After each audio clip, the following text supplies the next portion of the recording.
ఎందుకు ఏడుస్తున్నావు? ఏమైంది? నాకు హాస్టల్ కొత్త. నేను మా మమ్మీ వాళ్ళని వదిలి ఎప్పుడు ఉండలేదు. అని మా మమ్మీ నాకు సూట్ కేసు నంబర్ కూడా చెప్పుకుని వెళ్ళింది. ఓకే ఓకే ఓకే వాటర్ తాగు. ఎలా? ఇప్పుడు నా ప్లేట్, గ్లాస్, బట్టలు అన్ని దీంట్లోనే ఉన్నాయి. ఏడవక్లే, అన్ని తెచ్చిస్తారు. ఏడవకు. నీ పేరేంటి? జాన్వి. ఓకే. నీ పేరు? హషిక. 10th లో ఎన్ని మార్క్స్ వచ్చాయి? 85%.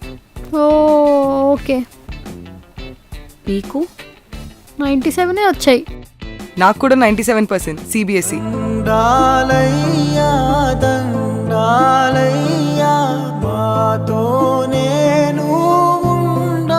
मुझे भी 97% ICSE.